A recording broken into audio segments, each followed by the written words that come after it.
Viewers, welcome to Sudhi's kitchen. நம்ம இன்னைக்கு பண்ண போகிறது வந்து மஷ்ரூம் வச்சு இந்த நாட்டுக்கோழி முட்டையும் சேர்த்து ஒரு ஆம்லேட் பண்ண போகிறோம். ஸோ சூப்பராக இருக்கும் இந்த ஆம்லேட்டு. நீங்கள் ட்ரை பண்ணி பார்த்துட்டு சொல்லுங்கள். இதுக்கு என்னென்ன இன்க்ரீடியன்ஸ் வேணும்னு நான் சொல்லிடுறேன். ஒரு 50 கிராம் அளவுக்கு மஷ்ரூம்ஸை வந்து பொடுசாக நல்லா கழுவிட்டு சுத்தம் பண்ணிவிட்டு பொடுசாக கட் பண்ணி வச்சுக்கணும். ஒரு தக்காளிக்கு உள்ளே இருக்கிற அந்த சதப்பகுதி மட்டும் எடுத்துட்டு வெளியில் இருக்கிறத மட்டும் நம்ம கட் பண்ணி வச்சுருக்கோம். இது பாருங்கள், கொஞ்சமாக நெல்லிக்காய் நான் துருவி வச்சுருக்கேன். 2 நாட்டுக்கோழி முட்டை எடுத்து வச்சுருக்கேன். இங்கே மஞ்சப்பொடி, இது வந்து மிளகுத்தூள், இது வந்து ரெட் சில்லி பவுடர், இது வந்து சீரகம் கொஞ்சம் எடுத்து வச்சுருக்கேன். இது ஆனியன் வந்து பெரிய ஆனியன் வந்து பொடிசாக கட் பண்ணி வச்சுருக்கேன். இங்கே பூண்டு கொஞ்சமாக கட் பண்ணி வச்சுருக்கேன். கருவேப்பிலை, கொத்தமல்லி. ஸோ இதெல்லாம் தான் நமக்கு தேவைப்பட போகிறது. நம்ம வந்து ஃபஸ்ட்டு வந்து மஷ்ரூம் மசாலா ரெடி பண்ணிடலாம். அதுக்கப்புறமா நம்ம எப்பயுமே ஸ்க்ராம்பிள் பண்ணி நம்ம ஆம்லேட் போடுவோம்ல, அந்த மாதிரி போட ஆரம்பிக்கலாம். ஸோ இப்போ நான் கடாயில் எண்ணெய் ஊற்றிட்டேன். இந்த வெங்காயம் இது நல்லா வதங்கினோடனே நம்ம மஷ்ரூம்ஸை சேர்த்து கொஞ்சமாக உப்பு மஞ்சப்பொடியும் சேர்த்து வதக்கிடலாம். இப்போ இங்கே இருக்கிற பூண்டு, கருவேப்பிலை இதையும் நான் போட்டுடுறேன். இதுலேயுமே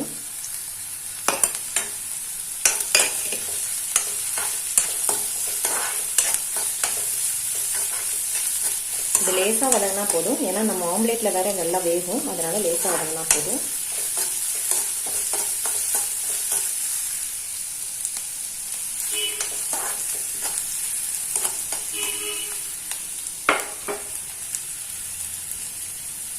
இந்த தக்காளியையும் போட்டுடலாம்.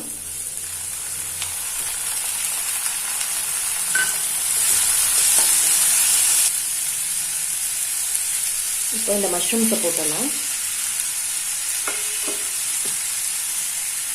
நெல்லிக்காவையும் நான் போட்டுட்டேன்.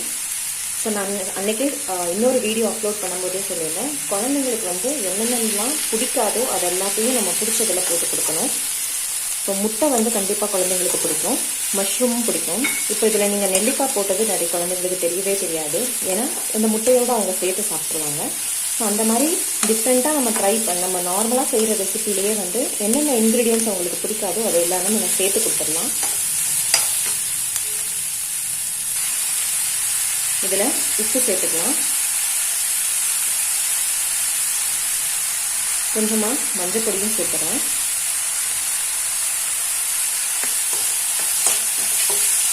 ஸோ இது நல்லா வதங்கட்டும். உங்களுக்கே தெரியும் மஷ்ரூம் நல்லா தண்ணி விடும்னு. அது நல்லா வதங்கினதுக்கு அப்புறமா நம்ம அதில் சேர்த்துக்கலாம். இப்போ பாருங்க, இது நல்லா வதங்கிடுச்சு. இப்போ நம்ம அதை ஆஃப் பண்ணிடலாம். இதை நல்லா கூல் ஆனவுடனே நம்ம முட்டையோட சேர்க்க போகிறோம். நல்லா சேர்த்து நல்லா பீட் பண்ணிவிட்டு அப்புறமா நம்ம ஊற்ற போகிறோம். இது நல்லா கூல் ஆகட்டும் ஒரு 5 மினிட்ஸ்க்கு. ஸோ இதோடைய கொத்தமல்லி தலையும் நம்ம போட்டுடலாம்.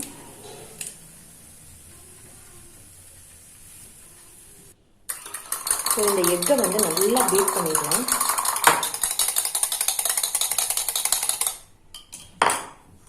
இப்போ நம்ம எடுத்து வச்சிருக்கிற இந்த மஞ்சள் பொடி, மிளகு பொடி, அப்புறமா இந்த வத்தப்பொடி, இந்த சீரகம் எல்லாத்தையும் இதில் நம்ம சேர்த்துடலாம். பாருங்க, நல்லா பீட் பண்ணியாச்சு. இந்த முட்டைக்கு தேவையான உப்பு. இப்போ பாருங்க, இந்த மிக்சர் வந்து நல்லா கூல் ஆயிடுச்சு. இப்போ இதை நம்ம எடுத்து இதில் ட்ரான்ஸ்ஃபர் பண்ணிடலாம்.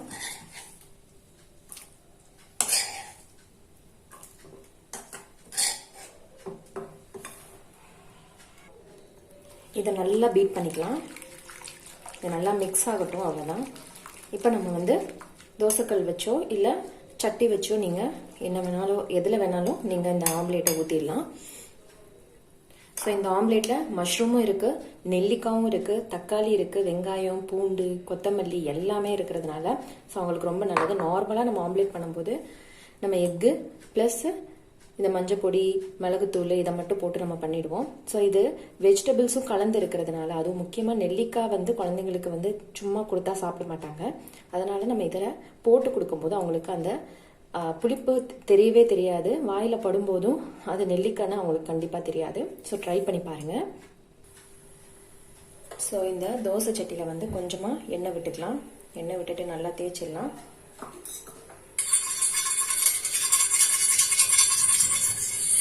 நல்லா சூடாகட்டும். அப்புறமா நம்ம ஆம்லேட்டை ஊற்றிடலாம்.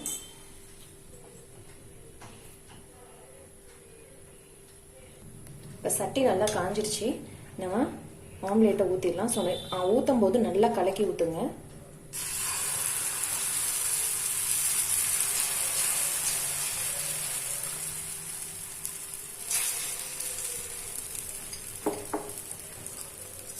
சுற்றியும் கொஞ்சம் எண்ணெய் ஊற்றிடுங்க.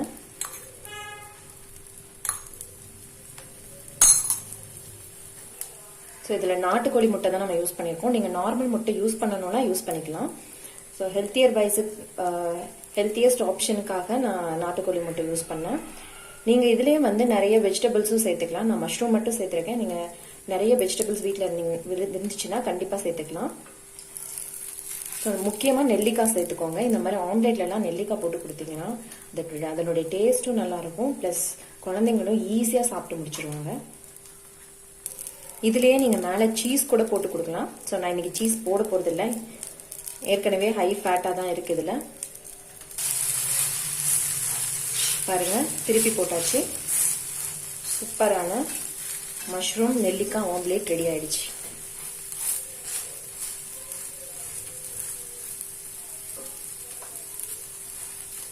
ஸோ மீடியம் ஃப்ளேம்லேயே வச்சு குக் பண்ணுங்கள். ரொம்ப ஹை ஃப்ளேமில் வச்சு குக் பண்ணிங்கன்னா எல்லாமே கொஞ்சம் பேர்ன் ஆகிற மாதிரி ஒரு தீஞ்ச மாதிரி ஆகிடும். பாருங்கள், ஆம்லேட் ரெடி. ஸோ இதே மாதிரி நீங்களும் ட்ரை பண்ணி பார்த்துட்டு எப்படி இருந்துச்சுன்னு எனக்கு கமெண்ட் செக்ஷனில் கமெண்ட் பண்ணுங்கள். உங்களுக்கு இந்த வீடியோ பிடிச்சிருந்தா, என்னுடைய வீடியோ பிடிச்சிருந்தா கண்டிப்பாக என்னுடைய சேனலை லைக் பண்ணுங்கள், ஷேர் பண்ணுங்கள், கமெண்ட் பண்ணுங்கள். அதுக்கு முன்னாடி சப்ஸ்கிரைப் பட்டனை ப்ரெஸ் பண்ணிவிட்டு பக்கத்தில் இருக்க பெல் ஐக்கானை ப்ரெஸ் பண்ண மறக்கவே மறக்காதீங்க. நெக்ஸ்ட் வீடியோவில் இதே மாதிரி ஒரு சூப்பர்பான ரெசிபியோட மீட் பண்ணலாம். Until then, bye from Sudhi's Kitchen.